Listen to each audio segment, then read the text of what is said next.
อ่าครับความสบายดีบรรยากาศยามเช้าเนาะมื้อนี้อีกเป็นมื้อนึงถือว่าเป็นมื้อวันเสาร์แดงเนาะทางปะนี่ละพ่อแม่ประชาชนพร้อมด้วยการจะตั้งเนาะเพิ่นได้ปลุกระดมประชาชนพาเดียวซ่อมแปลงทางเนาะเพิ่นได้ระดมเดียวซ่อมแปลงทางที่ว่ายังบ่ทันแล้วตอนช่วงยามฝนนั้นมันก็มีการเปเนาะจังสั้นแล้วก็สิได้ขุดดินนี่ลงขุดดินลงขุดดินลงแล้วก็สิเอาเล็กลงแล้วก็ที่ปูนให้มันได้ประมาณ15 เซนเนาะความหนามันเนาะเพราะว่าประตูปากทางเด้อที่ผ่านมาเฮ็ดแล้วบอดนี้น่ะมันเพน้ำหลังเนาะทางบ้านเฮานี่แหละระดมความสามัคคีเนาะการระดมน้อยก็ได้น้อยระดมหลายก็ได้หลายได้บางเวียงเวลาอย่างนะมีความสามัคคีดีตีตะโบอโลแล้วเพิ่นลั่งมาโลดเอามื้อนี้ก็พร้อมพากันเฮ็ดลูกหลานเลยทางบ้านเฮาเนาะเฮาบ่เฮ็ดก็บ่มีประเฮ็ดในเฮาได้ เฮ็ดแล้วมันล่ะสะดวกสวยงามในตัวนี้น่ะเป็นทางเบตงเด้อท่านผู้ชมเด้อเฮ็ดตั้งแต่นี้ไปพุ่นละออกมาทางดำพุ่นละคือว่ายังดอนนี้แล้วก็คันละอนาคตต่อหน้าไปทั้งมีเงินมีทองเนาะประชาชนเฮาร่วมจิตร่วมใจกับสิเฮ็ดต่อไปเทื่อละน้อยเทื่อน้อยหลายเทื่อเฮ็ดก็อาจจะแล้วเนาะท่านผู้ชมเนาะเฮาบ่เฮ็ดก็บ่มีประเฮ็ดในเฮาได้เนาะทางบ้านเฮาเนาะเอาเงินนี่เอาเงินไปบ้านโอ้ยในบ้านก็ตื่นสายเนาะในบ้านเนี่ยเนาะในเด้อในบ้านในเด้อในบ้านค่อยคนล่อเท่าใดเพิ่นยังบ่ได้มีลูกมีผัวน่ะสบายดีคือว่า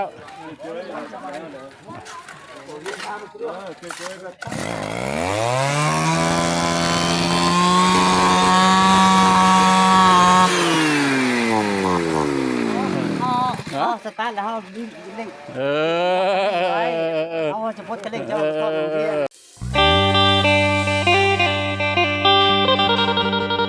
ได้โอเคเอาบ่แม่น้ำบ่ได้บ่เอาบ่โอ้ยแปลงจักให้ท่านผู้ชมเลยแปลงจักให้นั่นล่ะพ่อแม่ประชาชนเพิ่นจักพ่อบ้านพะโลเองเนาะแล้วก็เปลี่ยนให้เพิ่นตัดซ้อยเนาะพ่อบ้านพะโลก็ได้มาถ่ายทำให้ท่านผู้ชมเห็นอันนี้มันเป็นบรรยากาศเด้อ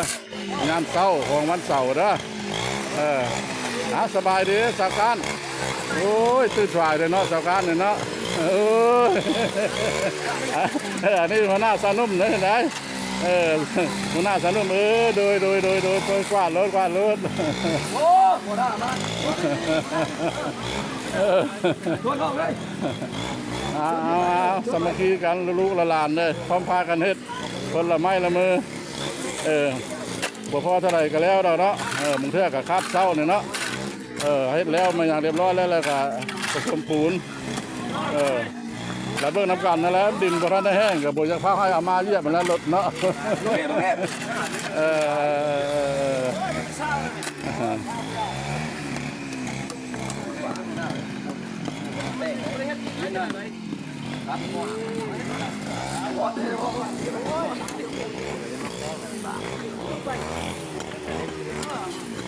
ได้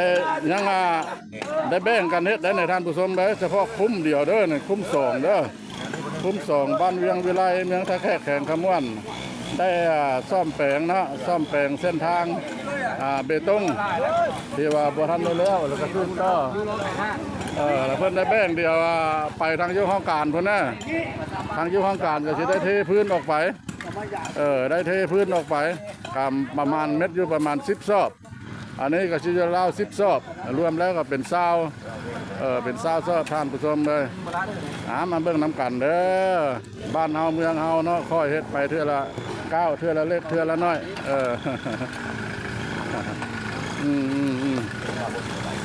ความจริงแล้วมันก็สิหลายคนอยู่เพราะว่าเพิ่นแบ่งอยู่ห้องการพุ่นแน่ประเทศ2 จุดอยู่ห้องการก็เทพื้นต่อออกมาอีกเพราะว่าปูนมันดนแล้วเนาะปูนยังเหลืออยู่10 ปลายซอกทานผสมเบ็ดเทมันแล้ว อันนี้ละสิปัวแปลงแบบปีกายนี่ละเทแล้วมันฝนตกใช่เลยมันก็เลยเป้เพบ้านเวียงวิไลเราเนาะกำลังพัฒนา นี่แหละเพื่อนกำลังจำนวนหนึงมันเอาเนาะเอาดินแห่ดินทรายเนาะเอาดินแห่ดินทรายอันนี้มีแต่ดินผสมอยู่แล้วเนาะดินแห่กับดินทรายกันบ่พอแล้วไปเอาอีกอันนี้เราเพิ่นได้ความเพียงยังหน้ากันก็แปลงเส้นทางเนาะมันเป็นหัวมันเป็นหัวมันหัวขึ้นมันขึ้นยากมันเป็นพักสูงเนาะมันแตกเฮ็ดก็จะได้เฮ็ดยากทานผสมมาจะได้เฮ็ดเครื่องนึงก่อนเพราะว่าเทเม็ดบาดเดียวแล้วบ่ทันได้แห้งเดี๋ยวมันมาเยียบก้อนแล้วก็ฟังบ่ว่าอีกนั่นแหละตายเลย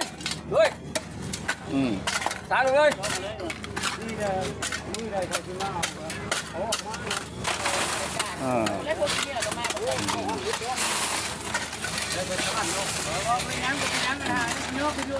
ไปแล้วสร้างเพิ่นก็มา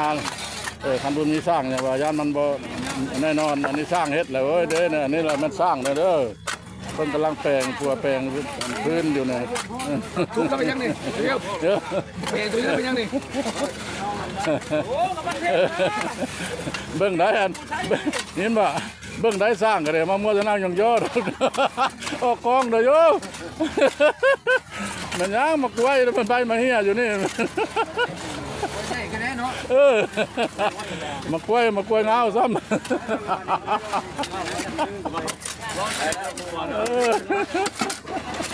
กว่าจะนี่เนาะใช่เนาะเป่าเดียวพอย่อกันพี่น้องเลยบอกว่าก็บ่ได้หัวนะบ่ตกหัวก็บ่ได้อาบน้ำเพิ่นว่า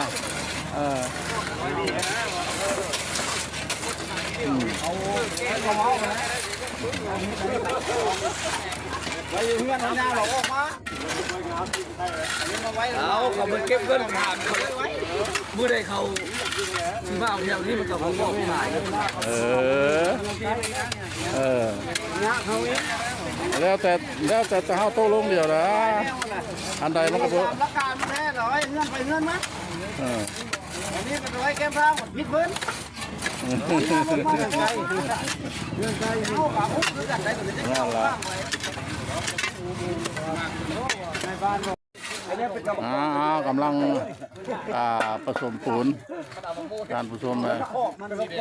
กำลังผสมปูนเพื่อนผสมบ้านเดียวเลยนะ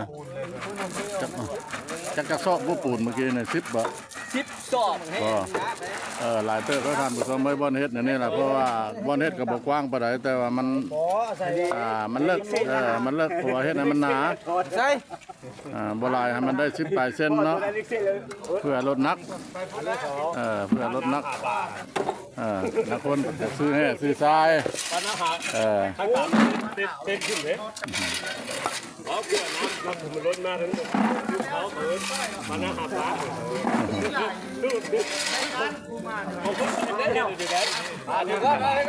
เพราะว่าอยู่ในคุม2เอามือเดียวนี่แหละเนี่ยมันมีอยู่2 จุดเนาะจุดนึงแล้วก็เทพื้นอยู่ห้องการบ้านเพื่อกับแบ่งเดียวแต่สิประมาณ4 ลายกว่านี้บริษัทนี้ล่ะจุดที่2นั่นก็ตัว3 แยกลัก2นี่เด้อ3 แยกเวียงวิไลค่อยเฮ็ดค่อยไปเนาะปีนี้ได้ซ้ำนี้ปีหน้าเฮ็ดต่อไปอีกเฮ็ดลายจะเฮ็ดลายแล้วกันแล้วเนาะท่านผู้ชมเนาะเฮ็ดไปตามเงินตามทองนั่นแหละอันนี้ก็ผู้ใหญ่ใจบุญเพิ่นช่วยมาจักเท่าไหร่6 ซอกบ่เจ้าหรือ5 ซอก6 ซอกซอกนึง70 ปลายพันเพิ่นก็ไปกอบชวนน้ำบ้านน้ำเมืองเริ่มลงมือแล้ว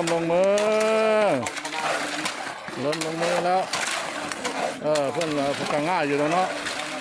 เพราะว่าเพิ่นไหลลงมาเลยเนี่ยเพิ่นไหลเพิ่นก้อย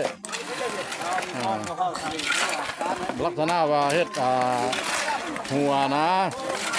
หัวส้นทางเนาะคันว่าแล้วก็หัวส้นทางรถขึ้นรถอย่างละมันแตก เขาต้องเฮ็ดสีหนา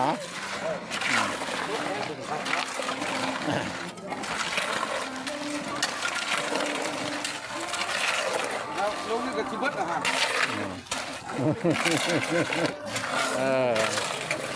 นี่แหละการปัวแปลงเส้นทางเนาะเส้นทางเบตงอยู่บ้านเวียงวิไลเมืองตะแคงแข่งขมวนเฮานี่ละได้พร้อมเพรียงเฮียงหน้ากันมาผู้ใดเห็นอย่างเป็นก็เฮ็ดเนาะผู้ใดเป็นสร้างสีมือก็เพิ่นก็มาช่วยมาสู้กันเนาะคนละไม้ละมือเฮ็ดได้ทางเฮานี่คือเกิดชนงามเนาะคือบ้านคือเมืองเพิ่นก็พร้อมพากันเฮ็ดเงินคำกับทุกระดมเดียวผู้ให้คือผู้เฒ่าบุญนะเด้ผู้เฒ่าใหญ่เพิ่นนั่งตั้งนะเพิ่นก็ช่วย6 ชอบก็ไล่เอาทานผู้ชม6 ชอบก็ชอบ70 ปลายพันนะประมาณ400,000 ปลายหรือ500,000ผู้ใดมีน้ำมีในเขาเอามาประกอบเพื่อนกันบ้านเฮามันเป็นแบบนี้เด้อบ้านเมืองเฮาเป็นแบบนี้ความสามัคคีดีหลายท่านผู้ชม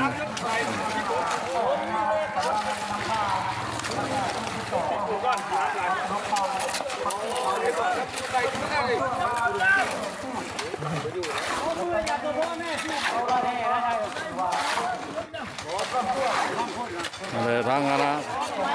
งคณะกรรมการเพิ่นได้อ่านรายชื่อเนาะผู้ประกอบส่วนผู้อุปถัมภ์ในการสร้างทางมื้อนี้บางเทื่อเพิ่นก็ยากเวียนยากงานเนาะเพิ่นบ่ได้มาเพิ่นก็ประกอบส่วนเป็นเงินเป็นคำเอาไปใช้บ้านสาวนมตะลุ่มบอนสาวนมตะลุ่มบอนใกล้แล้วใกล้สิสำเร็จแล้วท่านผู้ชมบางเทื่อก็ย่านผู้ดีพองามบ่จักปูนนี่เนาะบางเทื่อย่านผู้ดีพองามปูนนี่เนาะ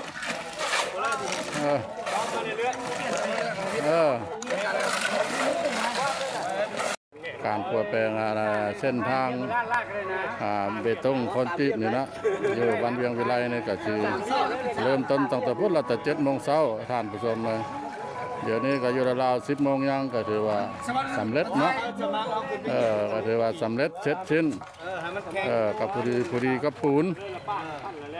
นละ10 ซอบอยู่นี่เนาะอยู่ห้องการอีกก็10 ปลายซอบซีเมนต์โควต้ามื้อนี้ล่ะคือซีเมนต์ซำนี้คือซีเมนต์ซำนี้เอาจากนี้ไปทางพ่อบ้านพ่อรอดเนาะขออนุญาตนำบรรดาท่านขอโจกิฟนี่เนาะการถ่ายทำต่างๆเนาะทางเม็ดทางมวลก็สิพอประมาณนั้นล่ะมาฮอดปัจจุบันนี้ก็อยู่ราวๆ10 โมงเนาะแล้วก็สิขอโจกิฟนี่ไว้เพียงซำนี้โอกาสหน้าท่านสิพาท่านผู้ชมไปเบิ่งไปฮู้อีกหลายบ่อนเนาะก่อนที่จากกันไปก็ขออนุญาตนำท่านผู้ชมเนาะถ้าเห็นช่องของพ่อบ้านพะเลาะแล้วกดไลค์กดแชร์เด้อกดกระดิ่งติดตามให้พ่อบ้านพะเลาะเป็นกำลังใจนะคำว่าสบายดี